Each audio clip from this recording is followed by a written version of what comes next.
Muy bien, vamos a la exposición que tenemos de la palabra de Dios y estamos estudiando el Evangelio de Juan. Para los que nos visitan hoy por primera ocasión, nos da mucho gusto que estén aquí en este lugar y es un privilegio para nosotros contar con su presencia aquí. Estamos estudiando el libro de Juan, entonces de hecho hoy vamos a leer Juan capítulo 1 del versículo 6 al 11, así es que llevamos muy poco que hemos estado estudiando este evangelio y que el Señor pueda hablar a nuestras vidas. Vamos a abrir nuestra Biblia, por favor, Evangelio de Juan. Si alguien puede auxiliar si no manejan la Biblia muy rápido, que les puedan auxiliar, por favor, ¿sí? Para que todos estemos leyendo los versículos que vamos a estar analizando, ¿sí? Muy bien. Vamos a orar y pedirle al Señor que nos hable. Señor, te damos gracias en esta tarde por tu presencia, por tu misericordia, por tu bondad. Gracias, Señor, porque tú eres la luz. Hemos aprendido en este evangelio que tú eres la luz y esta es una verdad increíble, Señor, impresionante. Revela, Señor, esa luz a nuestros corazones el día de hoy. En el nombre de Jesús te lo pedimos. Amén. En la enseñanza anterior nosotros leímos, si gustan acompañarme, Juan capítulo 1, versículo 4 y 5. En la enseñanza anterior nosotros leímos estos textos, versículo 4 y versículo 5 del capítulo 1, que dice: en él estaba la vida, y la vida era la luz de los hombres. La luz en las tinieblas resplandece, y las tinieblas no prevalecieron contra ella. ¿Sí? Y concluíamos nuestra enseñanza anterior con lo siguiente: Jesús es la fuente de vida y Jesús es la luz. Y esta es una verdad que ha presentado el evangelista Juan. Jesús es la misma vida, es la fuente de vida y Jesús es la luz. Y esto veíamos nosotros que toda vida humana que existe y ha existido a lo largo de toda la historia ha sido porque el dador de la vida la ha dado, que ha sido el Señor Jesús. Y toda vida que ha transcurrido a lo largo de la historia, todo ser humano contó con la luz de Jesús. Esta luz, es decir, a todo ser humano Dios le guió a Dios, ¿sí? ¿A través de qué? Veíamos a través de la misma creación, a través de la conciencia, a través de la ley, etcétera, ¿sí?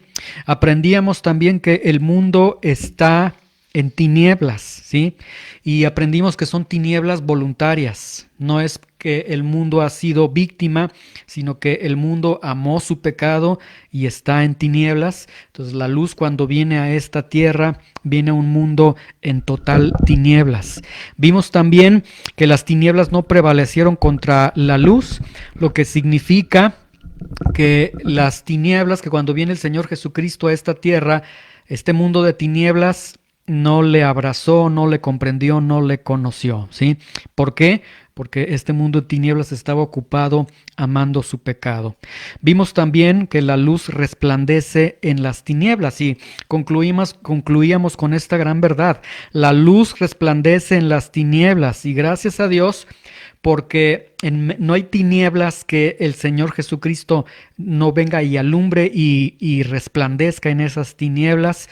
Y vamos a estar viendo a lo largo del Evangelio de Juan cómo esta luz resplandece en las tinieblas.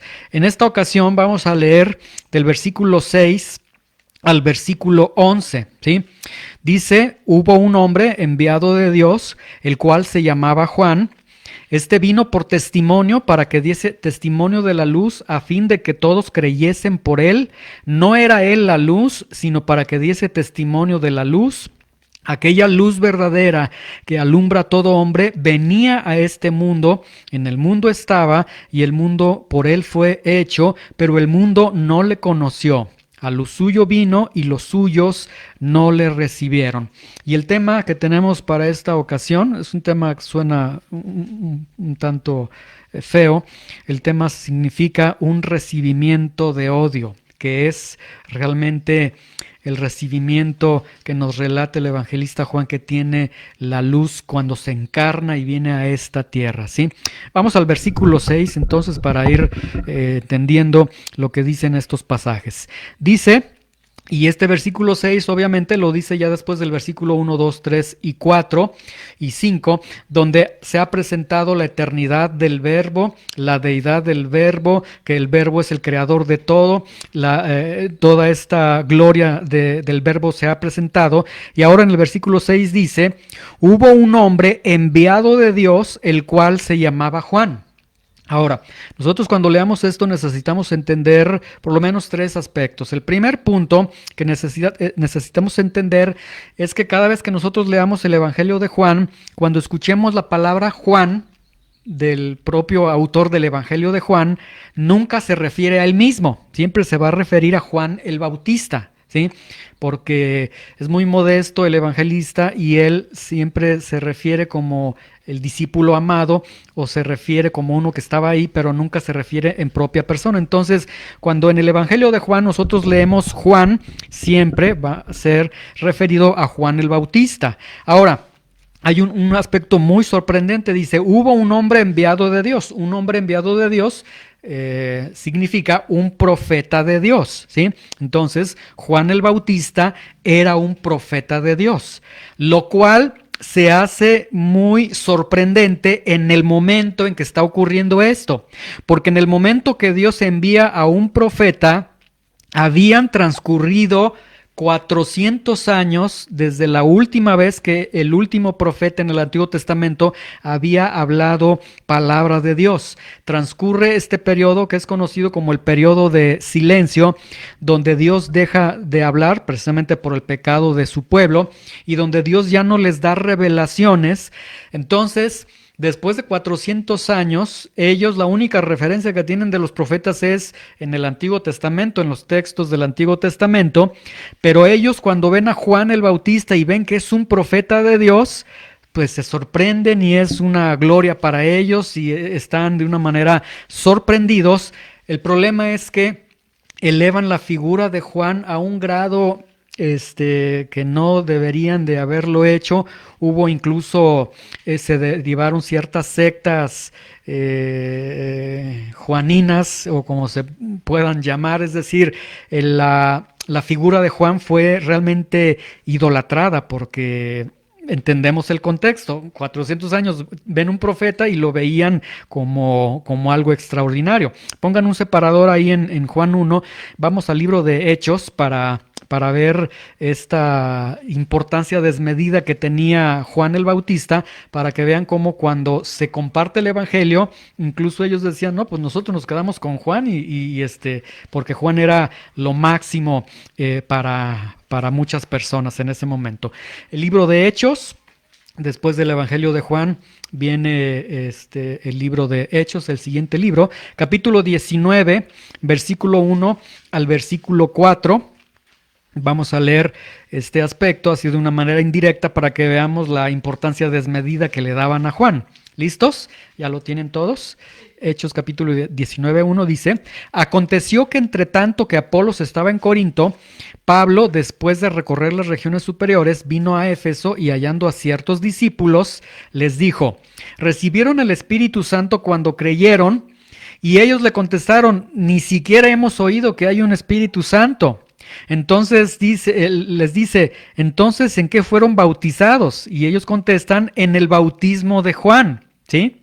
Y luego dijo Pablo, Juan bautizó con bautismo de arrepentimiento, diciendo al pueblo que creyesen en aquel que vendría después de él, esto es, en Jesús el Cristo. Y luego versículo 5 dice, cuando oyeron esto, fueron bautizados en el nombre del Señor Jesús. Es decir, vemos ahí la figura de Juan tan desmedida, al grado que ellos decían, pues ya somos salvos por Juan. Entonces, Juan el Bautista, obviamente, no es culpable de la atención desmedida que le dan a él, pero Juan vemos que de una manera muy correcta, él comienza a pues a desmentir y a colocar a colocar a Cristo en el justo lugar de Cristo y a colocarse en el lugar que a él le corresponde, porque más adelante Juan va a decir, es necesario que yo mengüe para que él crezca, ¿sí? Muy bien, entonces en este sentido, regresemos nuevamente a Juan capítulo 1 para continuar con esta lectura. Entonces ya entendemos, cuando aparece Juan el Bautista es un profeta de Dios, lo cual es extraordinario para ellos, ¿sí? Pero Juan el Bautista los va a redirigir y él va a decir, no, no, no, señores, la mirada no es a mí, la mirada es hacia Jesús. Versículo 7, vamos a ver ahora el versículo 7 del capítulo 1. Dice, este vino por testimonio, para que diese testimonio de la luz, a fin de que todos creyesen por él. ¿Sí?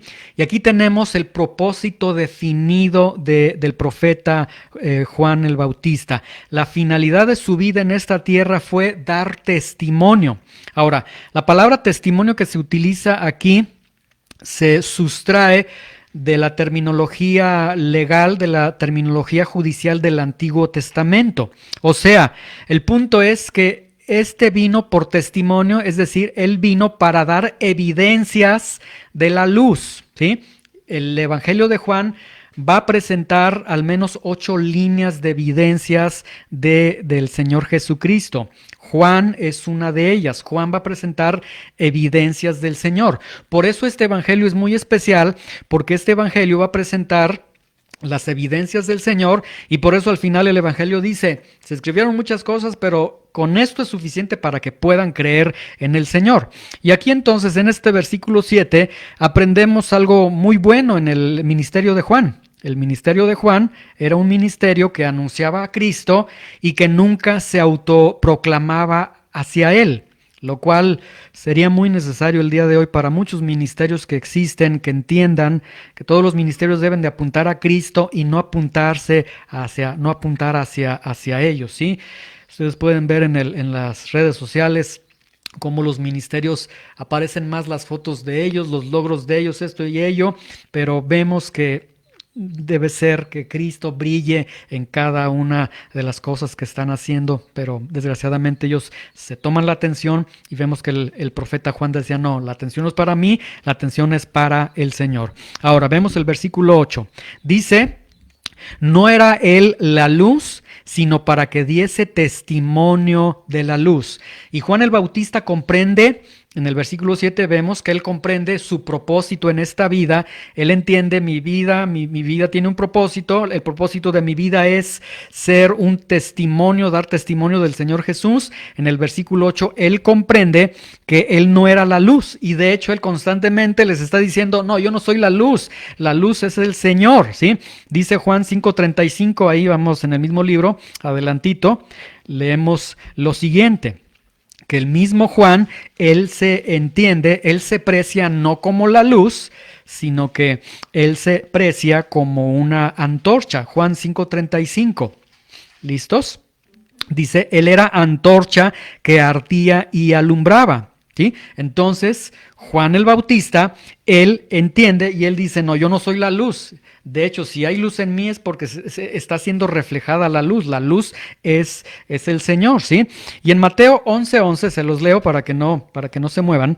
Mateo 11:11 dice, el Señor Jesucristo dijo, de cierto les digo, entre los que nacen de mujer no se ha levantado otro mayor que Juan el Bautista, pero el más pequeño en el reino de los cielos mayor que él es, ¿sí? Entonces vemos que Juan el Bautista realmente es un hombre muy importante en el momento en que está haciendo esta descripción el evangelista Juan, y vemos que la importancia del ministerio de Juan el Bautista demandaba, y él lo hizo, demandaba que él aclarara que él no era la luz, ¿sí? Ahora vamos al versículo 9 del capítulo 1, regresemos a Juan capítulo 1, al versículo 9, y vamos a ver lo siguiente.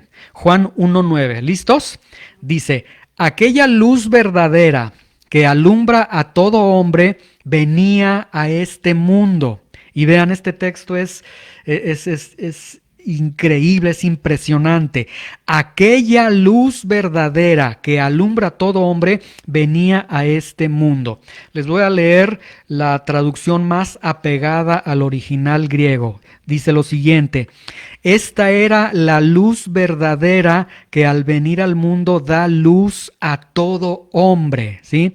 Y entonces se nos presenta la verdad de que la luz venía a esta tierra. ¿Cómo venía? Nos habla de la encarnación del Señor. Vean el versículo 4 de Juan 1:4. Recordemos, dice, en él estaba la vida, ¿sí? Y habla de la eternidad del verbo, es decir, en la eternidad, ahí en el verbo estaba la vida. Y esto significa, explicábamos, que no tan solo que él estaba vivo, sino que él era la fuente de la vida.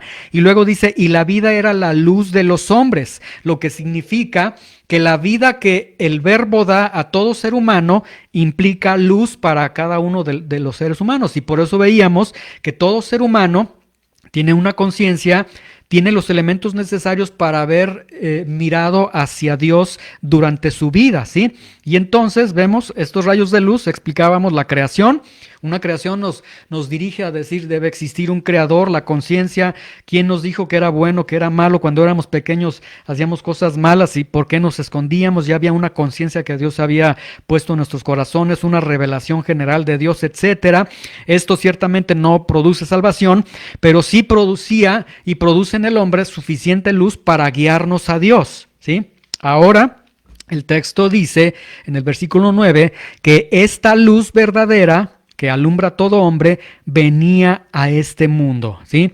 Y esto significa, aquí vemos esto que explicábamos desde las sesiones anteriores, esa luz, el hombre cuando nace tiene luz, pero esa luz que tiene, hemos visto, al paso del tiempo el hombre la va oscureciendo con su pecado, con sus argumentos, etcétera, y llega un momento en el que está en una oscuridad, ¿sí? Ahora, en el versículo 9, vemos que entonces esos rayos de luz que el Señor está dando a través de la conciencia, a través de la creación, a través de la ley, etcétera, no han sido suficientes para guiar a una persona a Dios. Entonces, ahora en el versículo 9, esa misma luz que viene desde la eternidad se encarna y ahora es la luz hecha carne. La misma luz viene a esta tierra, ¿sí? Ahora, aquí quiero que veamos dos aspectos. Primer punto, la luz, ¿sí? Esta luz que es el Señor Jesucristo, que siempre guía a todo hombre a Dios, esta luz es rechazada, ¿sí? Es lo que va a presentar el texto y es lo que ha presentado desde los versículos 3 y 4, que esta luz es rechazada. Ahora, veamos Juan capítulo 3, versículo 19. Hay una realidad cuando se rechaza la luz que es el Señor. Hay una realidad. Rechazar la luz produce condenación, ¿sí? Juan 3:19, ¿listos? Dice, y esta es la condenación. Vean, en esto consiste la condenación, que la luz vino al mundo, es decir, que la luz se hizo carne, que el Señor Jesucristo se hizo carne, la encarnación del Señor, y cuando vino a este mundo, los hombres amaron más las tinieblas que la luz, porque sus obras eran malas.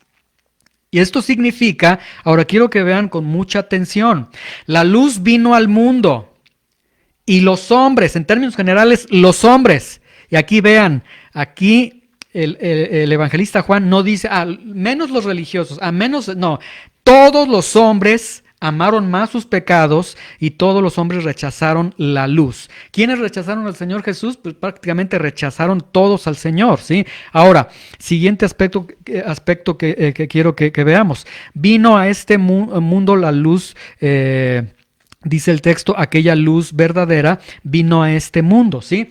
Viene a este mundo en tinieblas y increíblemente en este mundo en tinieblas todos proclaman ser luz. Todos proclaman ser guiadores, todos pretenden guiar, ¿sí?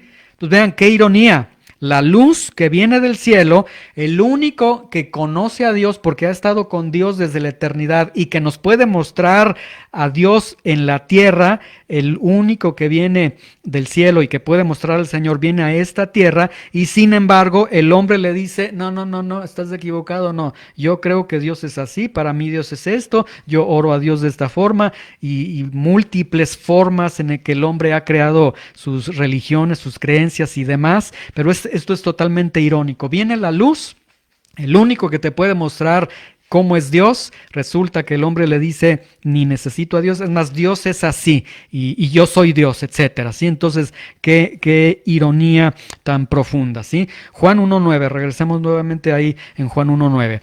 Aquella luz verdadera que alumbra a todo hombre venía a este mundo, y tenemos esta gran realidad, la luz. La misma luz de la eternidad pisó esta tierra y alumbró a todo hombre. Cuando Jesús viene a esta tierra, alumbra a todo hombre. Ahora alguien puede decir, pero ¿por qué la Biblia dice que alumbra a todo hombre? Y si no todos le reciben, no todos le siguen. La mención alumbrar a todo hombre significa no que le reciben, sino significa que Él es luz para todos y que esa luz que todo ser humano ha recibido es suficiente para hacerle responsable ante Dios. Entonces, en ese sentido, por eso, la venida del Señor Jesucristo a esta tierra confrontó las tinieblas. Su forma de vivir confrontó la vida de pecado que tenía todo ser humano. Su forma de vida confronta nuestra vida pecaminosa en la que nosotros vivimos. Entonces, la luz de Jesús alumbra a todo ser humano. Si alguien dice, no, pero yo no sigo a Jesús, no. Pero esa luz de Jesús que ha brillado en esta tierra ya te hace responsable delante de Dios. Ahora, quiero que veamos algo muy interesante aquí en Juan 1.9. Dice, aquella luz verdadera, ¿sí? Ahora, para la palabra verdadera se utiliza el término aletes en el griego, que significaría algo verdadero. Pero aquí Juan no usa el término aletes, sino que usa un término distinto, usa el término aletinos, que significa real. Entonces el texto, cuando dice aquella luz verdadera, no está hablando de una confrontación de la verdad con la mentira. No está diciendo vino a un mundo de mentira para confrontar la mentira con la verdad, sino que está hablando de lo real con lo irreal. Este es el punto. Entonces, aquella luz verdadera viene a confrontar la realidad con la irrealidad que estaba viviendo el ser humano, ¿sí? ¿Cuál es esta irrealidad? Vamos a Romanos 1.25, pongan un apartado ahí en Juan capítulo 1, para poder entender estos aspectos y que veamos que el hombre vive en una irrealidad, en algo imaginario, en algo totalmente que él mismo ha creado. Y el Señor Jesucristo viene a confrontar lo real con lo irreal. Romanos capítulo 1.25. ¿Listos? Ok, vean. ¿Estamos todos? Porque quiero que leamos todos estos. Vean, dice, ya que cambiaron la verdad de Dios por la mentira. Y una vez que cambian la verdad de Dios por la mentira, honrando y dando culto a las criaturas antes que el Creador, el cual es bendito por los siglos. Amén. Lo que el apóstol Pablo está diciendo es que el hombre se siente muy sabio y dice, no, voy a cambiar la verdad de Dios. No, Dios, estás equivocado en lo que dices, esta es la verdad, ¿sí? Para nosotros. Y una vez que ellos dicen, esta es la verdad, viene la idolatría. Vean, dice, honrando y dando culto a las criaturas antes que el Creador. Se coloca a imágenes, se coloca a todo lo que coloquemos antes de Dios es idolatría. Y el hombre lo hace, ¿sí? Ahora, vamos a 1 de Corintios, el siguiente libro que sigue. 1 de Corintios capítulo 8, versículo 4, para poder entender este aspecto, ¿sí? Entonces, el hombre cambia la verdad de Dios por su mentira, comienza una vida de idolatría, y luego 1 de Corintios 8:4, veamos lo que dice. 1 Corintios 8:4, ¿listos? Dice, acerca pues de las viandas que se sacrifican a los ídolos, sabemos que un ídolo nada es en el mundo y que no hay más que un Dios. Y entonces, la Biblia nos está presentando, el hombre cambia la verdad de Dios por su mentira y comienza una vida de idolatría, vista en diferentes formas: idolatría a través de imágenes, idolatría en el corazón, todo aquello que esté en lugar de Dios es idolatría. Y luego Pablo nos dice en 1 Corintios 8:4, un ídolo no es nada en el mundo, es decir, el mundo vive con sus ídolos, vive en un mundo totalmente irreal, ¿sí? Vive en un mundo que él se ha creado. Bueno, aquella luz verdadera, aquella luz aletinos, esa luz que es real, va a confrontar lo que es irreal. Entonces, la venida del Señor incluso viene a confrontar la realidad, la irrealidad en la que nosotros vivimos, ¿sí? La irrealidad que el hombre dice, no, yo estoy bien con Dios, no, estas son mis creencias, esta es mi vida, estas son mis prioridades, etcétera. Y él viene a confrontar realmente la vida tan vana, tan imaginaria que tenemos el día de hoy, ¿sí? Regresemos a Juan nuevamente, Juan capítulo 1, versículo 10. Ahora vamos al versículo 10, Juan capítulo 1, versículo 10. Luego, entonces, esta luz verdadera que viene y que va a alumbrar a todo hombre, dice, en el mundo estaba y el mundo por él fue hecho, pero el mundo no le conoció, ¿sí? Y nos da 3 aspectos. El primer aspecto nos dice que en el mundo estaba. ¿Cómo es que esta luz verdadera que vivía en la eternidad está en este mundo? A través de la encarnación, ¿sí? Es decir, nos habla ya de la encarnación del Señor. Dios se hace carne y viene al mundo, viene a habitar, y esto es impresionante.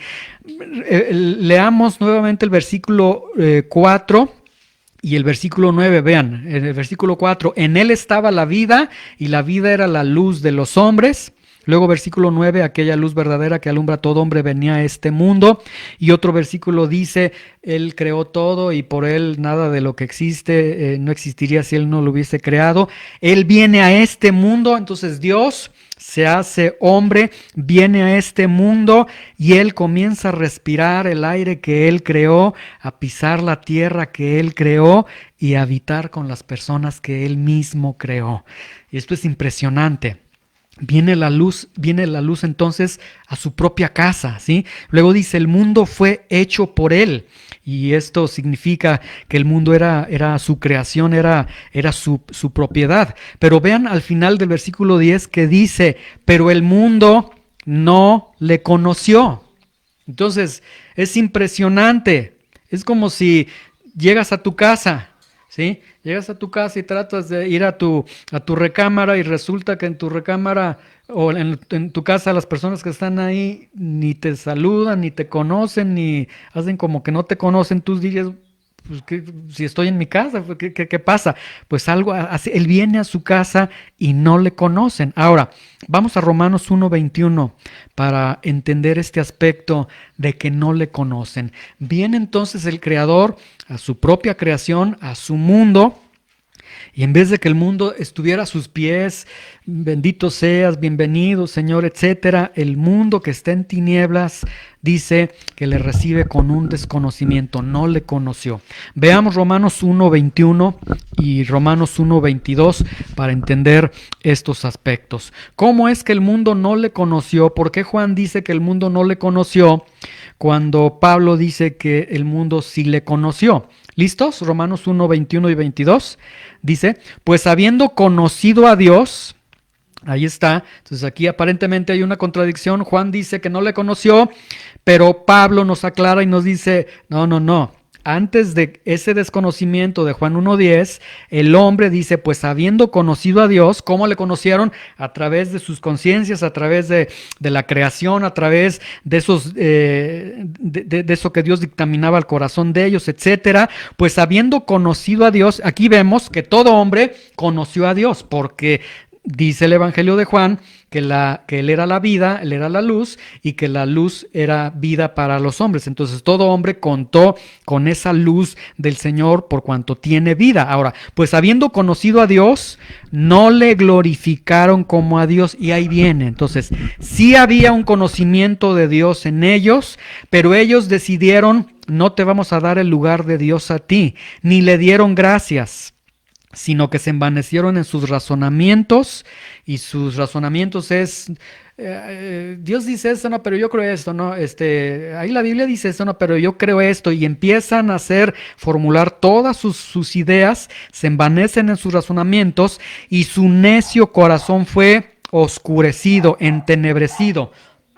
Ahora, vean que dice: profesando ser sabios se hicieron necios. Y en el original griego el texto es muy fuerte, dice: profesando ser sabios se hicieron estúpidos. Ellos dijeron: no, esto es lo de hoy, la libertad de género, esto es lo de hoy, no podemos hacer esto, esto es lo de hoy, podemos vivir así, no, podemos hacer esto, no, la Biblia es un libro retrógrada, etcétera.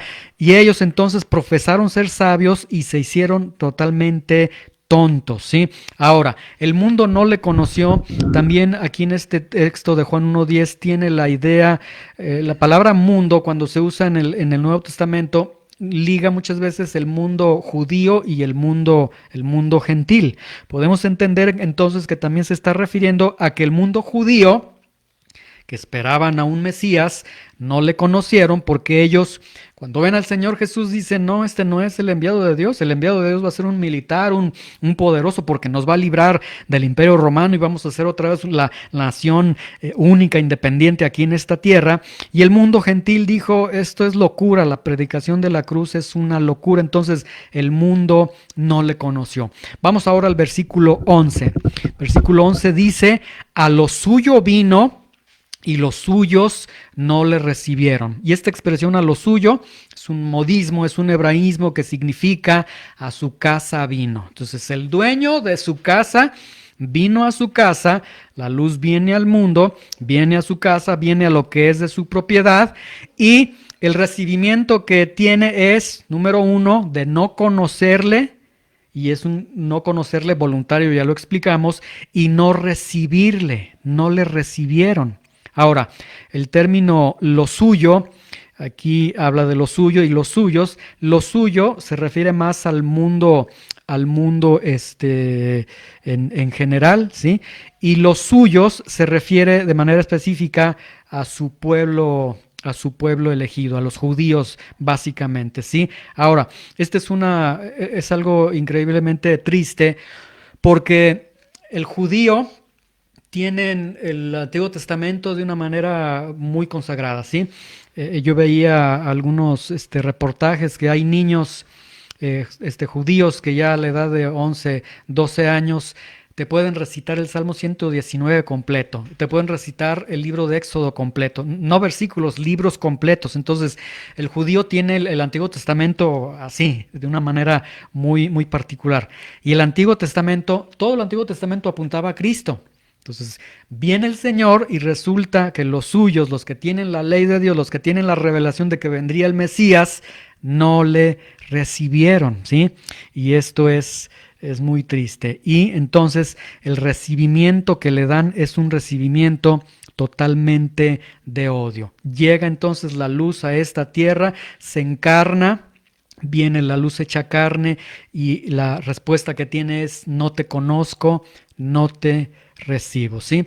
Y concluimos entonces estos versículos, que esta luz hecha carne viene al mundo, el mundo está en oscuridad, un mundo que ama al pecado, que aborrece la luz, un mundo que es sabio en su propia opinión, un mundo que no pide que venga un Salvador, un mundo que aborrece incluso la venida de un Salvador, y la luz experimenta un recibimiento de odio. Pero gracias a Dios que esta luz permaneció esos 3 años en ese ministerio, y que no se regresó, o sea, que aquí permaneció, porque la luz brillará en medio de la oscuridad. Y esto nos deja ver algo muy importante que necesitamos nosotros comprender. Todo esto, todo este rechazo a la luz lo provoca el pecado, ¿sí? Y muchas veces nosotros jugamos, coqueteamos con el pecado y no terminamos de entender la gravedad del pecado. Vamos a primero de Juan, a la carta de Juan, primera carta de Juan capítulo 3, versículo 4, para comprender un poco la gravedad del pecado, ¿sí? Primero de Juan capítulo 3, versículo 4. Casi llegando al libro de Apocalipsis, es de los últimos libros. Primero de Juan capítulo 3, versículo 4. Y vamos a ver la gravedad que tiene el pecado. Y vamos a ver que en esta gravedad es por eso que en un mundo de pecado se le da un recibimiento de odio a la luz, al creador de esta tierra. ¿Listos? Primero de Juan, capítulo 3, versículo 4. ¿Listos? ¿Ya lo tienen? Dice, todo aquel que comete pecado infringe también la ley, pues el pecado es infracción de la ley, ¿sí? Ahora, quiero que vean que aquí se presenta la naturaleza del pecado. El pecado no tiene que ver con lo social, no tiene que ver con me hicieron, el pecado tiene que ver con Dios, ¿sí? Todo aquel que comete pecado infringe también la ley, pues el pecado es infracción de la ley, tiene que ver con Dios, tiene que ver con la ley de Dios. ¿Qué es la ley de Dios? La voluntad de Dios expresada, una voluntad de Dios expresada en su sentido de ser un ser soberano y ser creador del mundo. Entonces Dios expresa su voluntad a través de su ley. A través de su ley Él expresa su soberanía, expresa que Él es el creador, y el pecado es desobedecer esa ley. Es decir, el pecado es decir, Señor, tú dices esto, pero yo soy más soberano, yo soy más grande que tú, y entonces tiene que ver con Dios, ¿sí? Ahora, el pecado es altamente grave, profundamente grave. El apóstol Pablo lo eleva y dice la pecaminosidad del pecado. Le voy a mostrar 4 aspectos en los que el pecado es altamente grave. Por ejemplo, si nosotros vemos los atributos de Dios, que es un estudio que estamos desarrollando los domingos, todos los atributos de Dios tienen que ver con Dios, tienen que ver con que es omnipotente, justo, fiel, misericordioso, soberano, santo, etcétera, etcétera, ¿sí? Y todos los atributos de Dios nos muestran la realidad de que en el mundo de Dios no hay derechos humanos. En el mundo de Dios, Dios es Dios, Dios debe ser Dios, ¿sí? Es decir, los mismos atributos de Dios nos muestran que Dios es Dios. Sin embargo, en Génesis vemos que la serpiente llega con Eva y le dice, sí puedes desobedecer a Dios, mira, si comes no te vas a morir, lo que va a suceder es que serás como Dios. Y tenemos ahí el problema. El pecado es tan grave que te lleva al punto de que tú entiendas, que tú digas, yo puedo ser como Dios.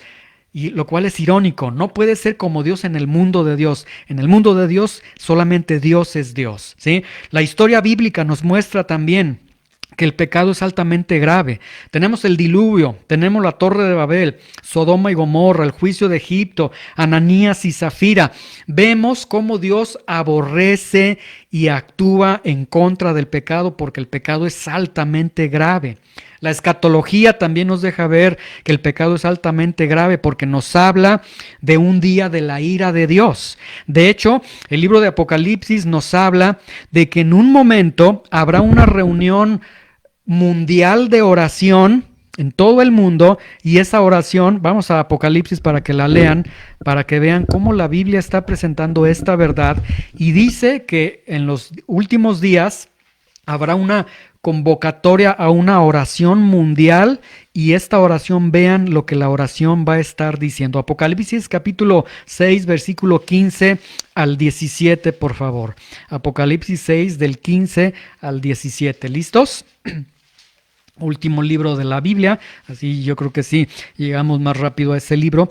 Ahora capítulo 6, versículo 15. Vean, dice, y los reyes de la tierra, y los grandes, los ricos, los capitanes, los poderosos, y todo siervo y todo libre, se escondieron en las cuevas y entre las peñas de los montes, y decían a los montes y a las peñas, aquí está esta convocatoria de oración. Oraban a la naturaleza, traducido en los montes y peñas, y la oración es: caigan sobre nosotros y escóndanos del rostro de aquel que está sentado sobre el trono y de la ira del Cordero, porque el gran día de su ira ha llegado, y ¿quién podrá sostenerse en pie?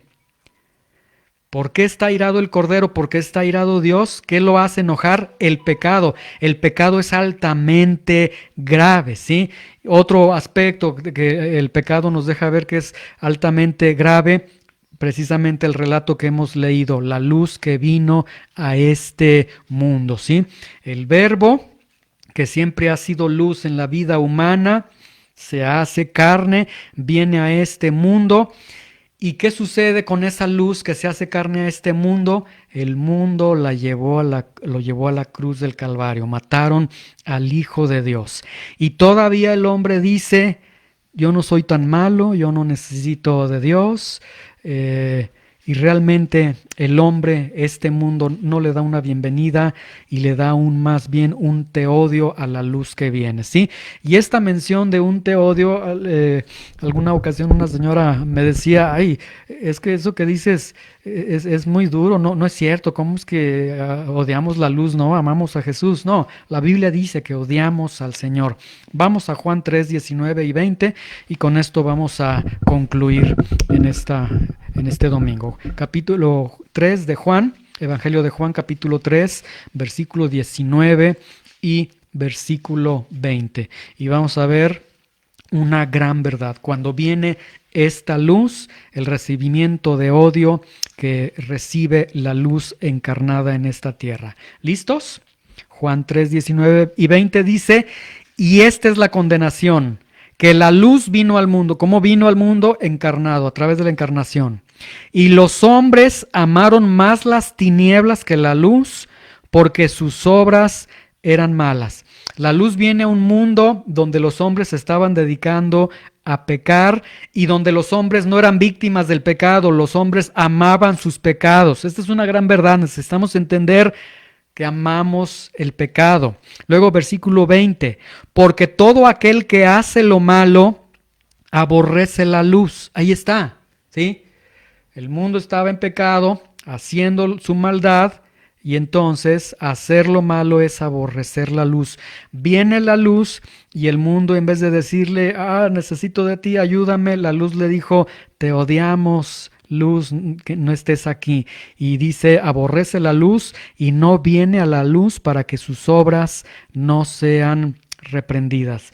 Y esto describe pues toda la naturaleza humana. La luz vino al mundo y el mundo estaba ocupado amando sus propias tinieblas. Un teólogo dice de una manera muy impresionante, hablando de la doctrina del infierno. Él dice: muchas veces las personas se imaginan que si Dios por alguna razón diera la oportunidad de sacar una alma del infierno, del castigo, esa alma saldría y saldría diciendo: ay, Señor, gracias porque me salvaste. Dice: no, la teología nos enseña que esa alma saldría diciendo: te maldigo, Jesús, etcétera. O sea, saldría odiando a la luz, porque las tinieblas aborrecen la luz. Y en esas tinieblas es donde estábamos tú y yo. Gracias a Dios, vamos a ver este texto. Bueno, termina de una manera muy negra. El siguiente texto dice: pero los que le recibieron les dio potestad de ser hijos de Dios. Y vamos a ver la belleza en recibir esta luz y lo que significa la verdad cuando la luz resplandece a nuestros corazones. Pero en esa oscuridad nosotros nos encontrábamos. Entonces, no es cierto. El mundo no es religioso, el mundo no es bueno, el mundo no es que no hace lo malo, el mundo, como lo vimos el día de ayer, el mundo se volcó en toda una representación para recordar la pasión de Cristo. No, todo lo que vivimos es un amor por hacer lo malo y un aborrecimiento por la luz. Pero en este mundo vino nuestro Salvador y viene a la oscuridad de las tinieblas de cada persona el día de hoy. Vamos a orar. Señor, te damos gracias por tu palabra. Te damos gracias, Señor, por lo que hemos aprendido en esta ocasión. Gracias, Señor, porque en estos textos hemos visto este recibimiento de odio, Señor, y es un texto un tanto fuerte, un tanto gris, pero describe, Señor, de una manera clara, de una manera perfecta la condición de este mundo. Tú, Señor Jesús, viniste a un mundo que no te esperaba, que no te quería recibir, y sobre todo un mundo que aborreció tu venida. Pero gracias, Señor, porque tuviste misericordia de cada uno de nosotros, y te rogamos, Señor, que esta luz se siga extendiendo a todo aquel que está en oscuridad, para que le sean atraídos a la luz verdadera, Señor, a la luz que confronta la irrealidad en la que vive el ser humano con la realidad de lo que tú eres. Señor, gracias y bendecimos tu nombre, Señor, porque la luz ha venido a este mundo. En el nombre de Jesús, amén.